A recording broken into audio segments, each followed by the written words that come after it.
The Creativity Choice, The Science of Making Decisions to Turn Ideas into Action by Zorana Ivcevic Pringle. In The Creativity Choice, Zorana Ivcevic Pringle challenges one of the most persistent myths about creativity, that it is a rare talent bestowed on a lucky few. Instead, she argues, creativity is not so much a trait as it is a choice, a repeated decision to turn an idea into action.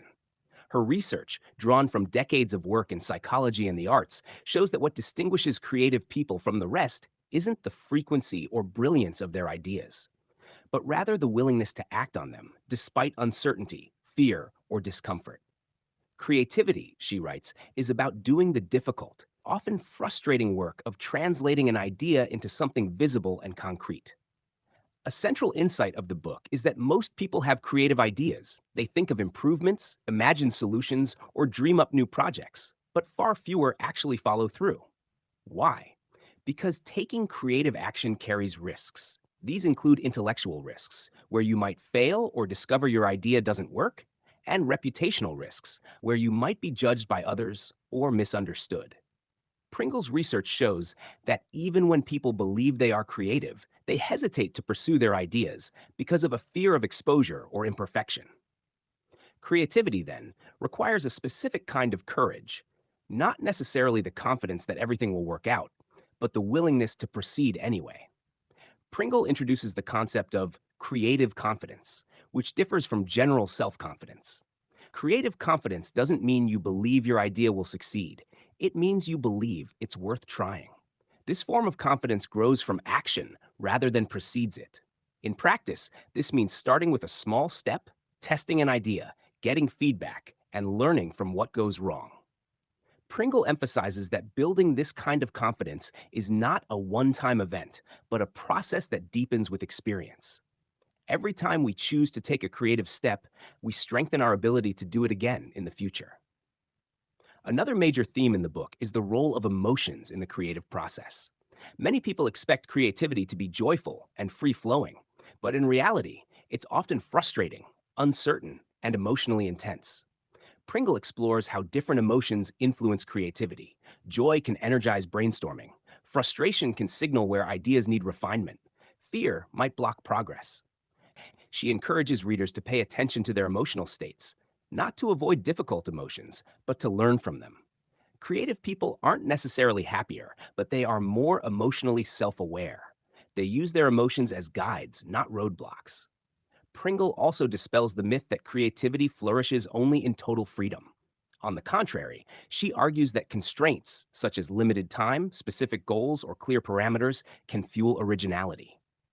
This is because boundaries force people to be resourceful, to innovate within limits. Whether it's a poet restricted to a form or a manager constrained by budget, creativity often emerges most strongly when people must find a new way through an obstacle.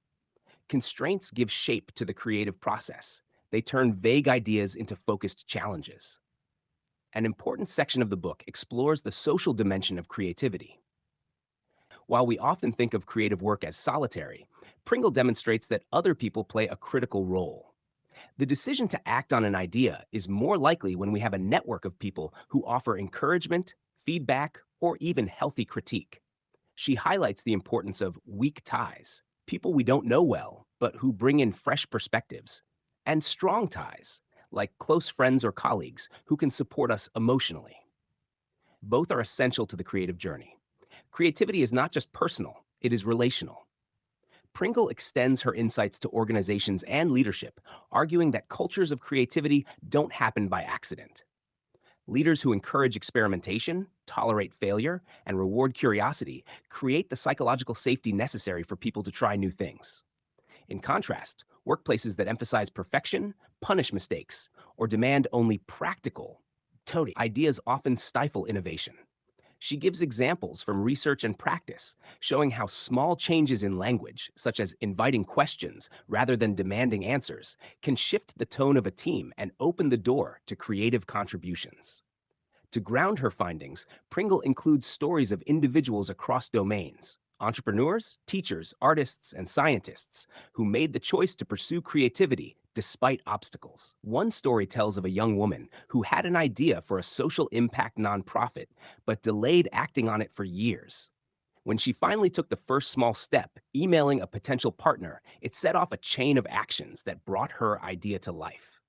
Another story follows a mid career professional who reignited his creative spark by carving out 15 minutes a day for journaling, leading to unexpected innovations in his company. These narratives reinforce the book's message. Creativity begins with one small decision. Throughout the book, Pringle offers a simple, usable framework. Creativity involves starting, persisting, and repeating. Starting requires the courage to act despite doubt. Persisting means navigating emotional highs and lows, using constraints as springboards rather than barriers. Repeating means turning creativity into a habit by nurturing supportive relationships and environments. This cycle, start, persist, repeat, is how people sustain creative energy over time. It's not glamorous, but it is powerful. Ultimately, the creativity choice is not just a psychology book, it's a call to action. It tells us that creativity isn't waiting to strike like lightning. It's already present in our ideas, waiting for us to decide they matter. If we want to live more creative lives, at work, at home, in our communities, we don't need to change who we are. We just need to start choosing differently. Every act of creativity begins with a decision to try. Let me know if you'd like